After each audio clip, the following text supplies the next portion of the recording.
रहने वाली महलों की।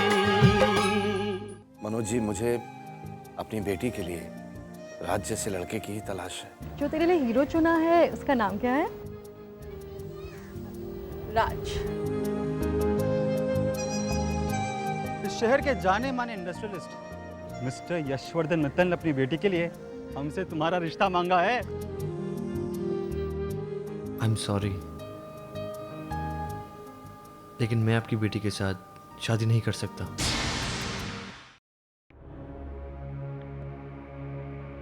सर, मुझे माफ कर दीजिए। मैं आपके सामने ऐसे ना कह रहा हूं। सर, आपने मुझे अपनी बेटी के काबिल समझा, ये मेरे लिए बहुत बड़ी इज्जत की बात है। पर क्या मैं तुम्हारी इस ना का कारण जान सकता हूँ? सर, आपके और हमारे स्टेटस में बहुत फर्क है। कैसा फर्क? कैसा फर्क बेटा? मैं जानता हूं तुम ये कहोगे कि आपकी दुनिया अलग है, हमारी दुनिया अलग है। लेकिन सच बताऊं, जब मैंने तुम्हें अपनी बेटी के जीवन साथी के रूप में चुना तो मुझे तो कोई फर्क महसूस नहीं हुआ। बल्कि मैंने तुम में देखी सच्चाई, मेहनत, ईमानदारी, और ये शहर तुम जैसे लोगों की इज्जत करना जानता है। अपने अनुभव से कह रहा हूं, तुमसे मिला तो मुझे अपने पुराने दिन याद आ गए, जिनमें ज्यादा पैसे तो नहीं थे, लेकिन दिल में कुछ कर गुजरने का जज्बा था। मेरी पत्नी उमा, जो इस दुनिया में नहीं है, उसका साथ था। बस कदम खुद ब खुद आगे बढ़ते चले गए। इसीलिए जब तुमसे मिला तो दिल ने चाहा कि मेरी बेटी तुम्हारे भविष्य का हिस्सा बने।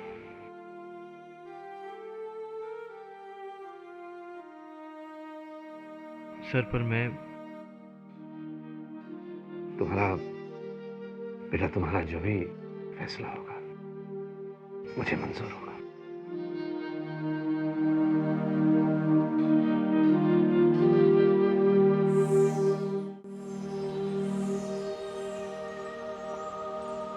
तू इतना सोच ही क्यों रहा है?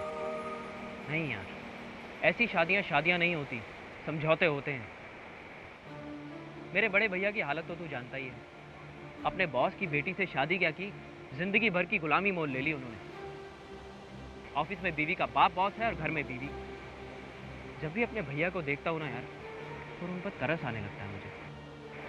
उन दोनों के बीच मियाँ बीवी का रिश्ता कम और मालिक नौकर का रिश्ता ज्यादा दिखाई देता है। छोड़ना यार, तुझे क्या जरूरत पड़ी है ऐसी शादी करके जिंदगी भर की सजा मोल लेने की? यशवर्धन मित्तल की रानी बिटिया के लिए कोई और राजकुमार मिल जाएगा। तू खुद सोच, वो लंबी लंबी गाड़ियों में बैठकर घूमने वाली वो लड़की तेरी बाइक के पीछे बैठेगी क्या? कभी नहीं, नेवर।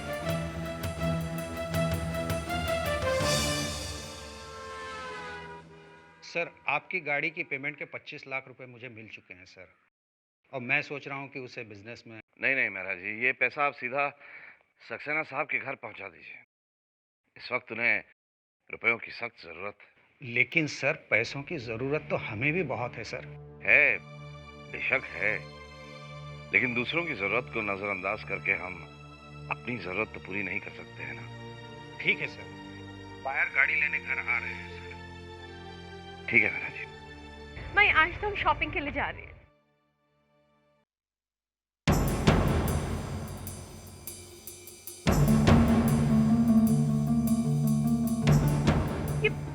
ये पापा की कार क्यों लेके जा रहे? गोपाल काका, हाँ बेटे।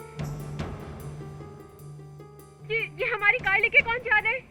काका, आप जानते हैं ना, आपके सिवा कोई भी ड्राइव करेगा तो पापा बहुत नाराज होंगे। नहीं बिटिया, मालिक नाराज नहीं होंगे, क्योंकि मालिक ने गाड़ी बेच दी है। क्या? पापा, पापा, आपने अपनी फेवरेट कार क्यों बेच दी? बताइए ना हमें हमें पापा? क्यों बेची? अरे बेटा वो पुरानी हो गई थी ना, हम नई ले लेंगे। हमें बिल्कुल अच्छा नहीं लगा पापा, किसी और को आपकी कार चलाते देखकर हमें बहुत बुरा लगा। अच्छा, जब तेरे पापा एक नई कार ले लेंगे, लेटेस्ट मॉडल, तब तो तुझे अच्छा लगेगा ना?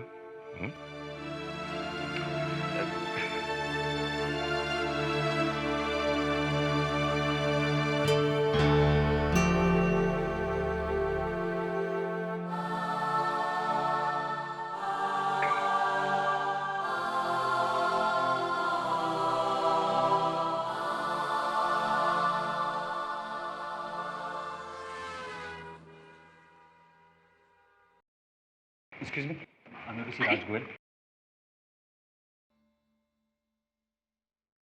आप लोग यहाँ? तूने हमें बताया क्यों नहीं कि कल तुम मित्तल साहब के ऑफिस गया था?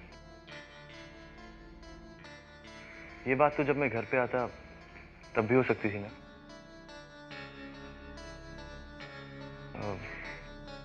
आइए आप लोग। तू चुप रहेगा? तेरा गुस्सा बात को बिगाड़ सकता है मनोज, मुझे बात करने देना। क्यों जी? हाँ जी। चलिए। माँ, जरा पूछो अपने लाडले से। धीरे बोले भैया, ये मेरा ऑफिस है। धीरे ही बोल रहा हूँ मैं। कल यशवर्धन जी के ऑफिस जाकर अपना फैसला सुना दिया और आज हमें बताकर हम पर एहसान करने वाले थे।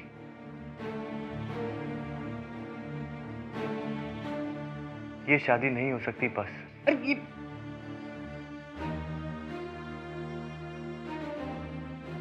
हमें और उनमें इतना फर्क है, आप लोगों को दिखाई क्यों नहीं देता? दिखाई देता है बेटा, लेकिन तू खुद सोच कि हम लोग उनके घर रिश्ता लेकर नहीं गए थे, बल्कि यशवर्धन मित्तल खुद हमारे घर आए थे रिश्ता लेकर।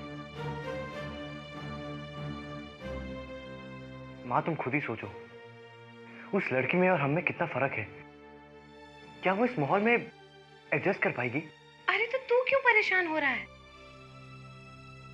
एडजस्ट तो उस लड़की को करना है ना, और फिर बेकार की ना नुकुर मत कर। तू समझाइए ना आप इसे। नहीं बेटा, तेरी माँ ठीक कह रही है, नान पर मत कर बेटा। पापा एक मिनट, देख राज, प्लीज समझने की कोशिश कर। हाँ देख, ये रिश्ता ठुकरा कर तो बहुत बड़ी गलती करने जा रहा है। मैं ये नहीं मनोज, राज बहुत समझदार लड़का है। अगर उसने रिश्ते के लिए ना कह दिया तो कोई जोर जबरदस्ती नहीं करेगा उसके साथ। राज बेटा तू यहाँ बैठ, तू बैठ कर चैन से मेरी बात सुन।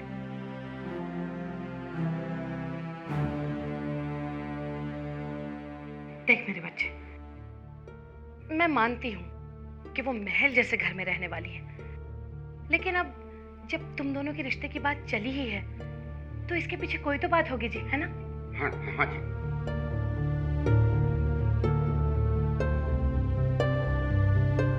तू अपनी माँ पर भरोसा करता है या नहीं?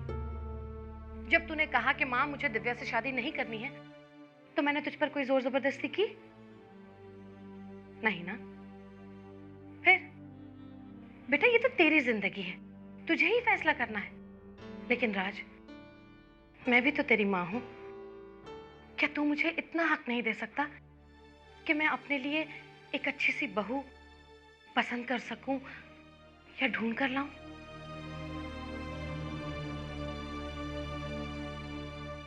तो ठीक है, हम लोग एक काम करते हैं, हम पहले जाकर लड़की देख आते हैं, और अगर मिलने के बाद मुझे ऐसा लगा कि वो लड़की वैसी ही है जैसा जीवन साथी मेरा बेटा चाहता है, तो फिर हम रिश्ते को आगे बढ़ा देंगे।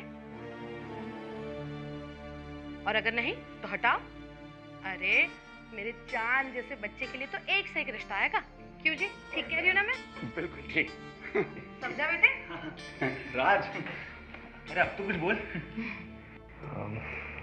ठीक है, पहले आप लोग जाकर लड़की को देख लीजिए।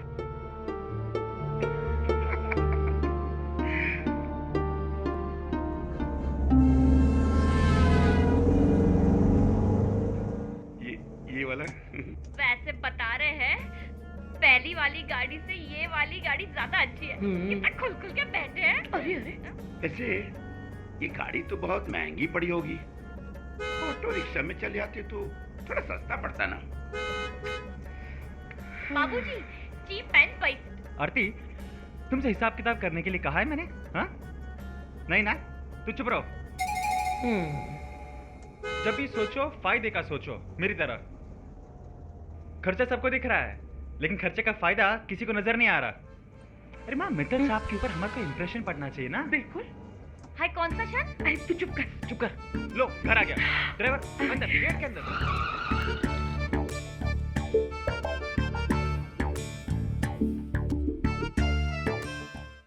आइए, आप ही का इंतजार हो रहा था।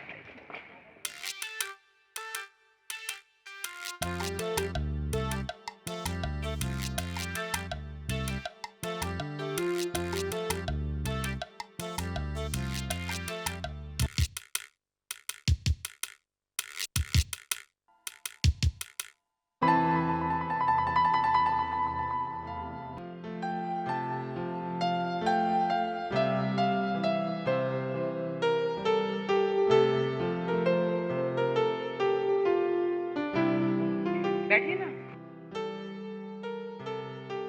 मैं अभी आई। पापा, नहीं समझाओ इनसे।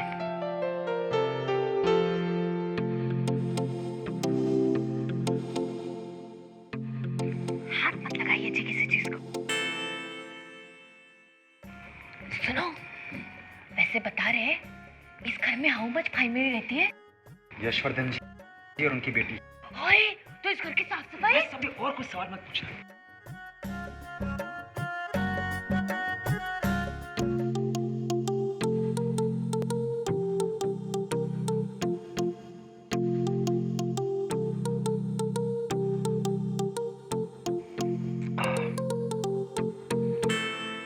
नमस्ते जी। हाँ, नमस्ते। बैठिए ना, प्लीज प्लीज बैठिए प्लीज। घर ढूंढने में कोई परेशानी तो नहीं है? जी, आपका घर ढूंढने में भला कैसी परेशानी? कार आपके घर के गेट के बिल्कुल अंदर आके रुकी।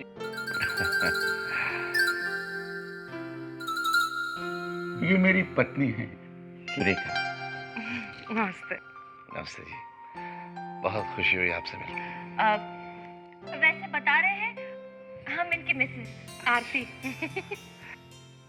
आप सबने राज से बात की, यहाँ आए, बहुत अच्छा लगा। देखिए, बात ऐसी है कि राज हम लोगों का कहा कभी टालता ही नहीं। मैंने उससे कहा तो कहने लगा आप ही लोग जाकर देखाइए। अब फिर जैसा हम कहेंगे वैसा ही करेगा ना वो तो। माई, रानी बिटिया को ले आई। ये माई रानी की माँ के साथ ही इस घर में आई थी। हमारी सारी बेटियां माई के हाथों में ही पली। उमा तो इस दुनिया में नहीं रही, पर माई ने अपनी ममता में कभी कोई कसर नहीं छोड़ी।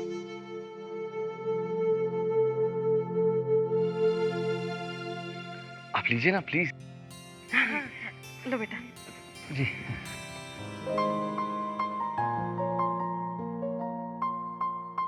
माँ,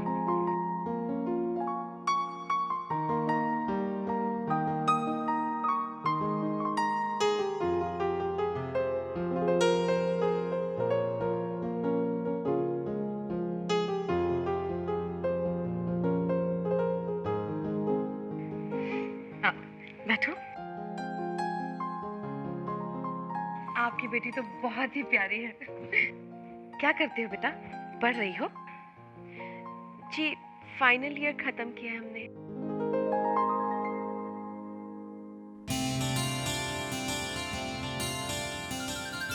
अच्छा, ये स्टैचू आपने कहाँ से खरीदा?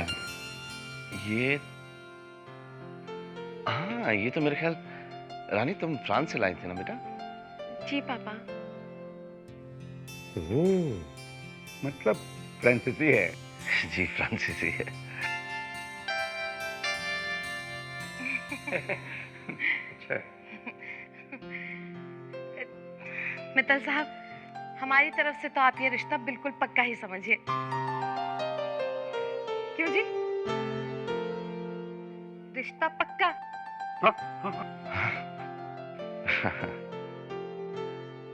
बस एक बार राज रानी एक दूसरे को देख लें तो। अगर राज को फोर्स करना पड़े तो फोर्स कीजिए, लेकिन रिश्ता हाथ से ना जाए। नहीं। अब तो अपनी आंखों से देख लेना उन लोगों की क्या शान है। शान? क्या शान है? और वो फ्रांसिस स्टैचू, वाह! क्या कितने का होगा? क्यों खरीदोगे? जब देखो तो स्टैचू की कीमत पूछते रहते हैं। अरे क्या हर चीज की कीमत पूछते रहते हो? अच्छा नहीं लगता? नहीं, अपने नॉलेज के लिए। अरे काहे की नॉलेज तुम्हारी? वैसे बता रहे हैं हमारे माइंड में ना एक बात बहुत अप एंड डाउन कर रही है। क्या? इतने पैसे वाले लोग तो उनकी लड़की का रिश्ता हमारे घर में करने की क्या जरूरत आ पड़ी होगी? हाय राम, उस लड़की में सब कुछ ठीक है, सब कुछ ओके है? आरती देखो, कितनी बार मैंने तुमसे कहा कि अपनी सोच को अपने तक ही रखा करो। लेकिन एकदम चुप। देखो माँ, खजाने की चाबी हाथ लग रही है। ये खजाना हाथ से ना जाए। अरे नहीं रे, शुभ शुभ बोल। अब चाहे कुछ भी हो जाए, मैं राज को इस रिश्ते के लिए मना कर ही रहूंगी। बहुत अच्छी है ना? हाँ। राज, हाँ भाई, कहाँ हो तुम? शेखर के यहाँ? हाँ भाई, पहुँच रहे। हाँ। लेकिन मेरा मत लड़के वाले देखने तुझे घर आए थे? ये तो बता, तेरा वो प्रिंस चार्मिंग भी आया था क्या? नहीं, वो नहीं आए थे। ओए होए, अभी से ये जी वो जी। रानी तू तो मरी, बिना देखे ये हाल है तो देखने के बाद क्या हाल होगा? शट अप यार।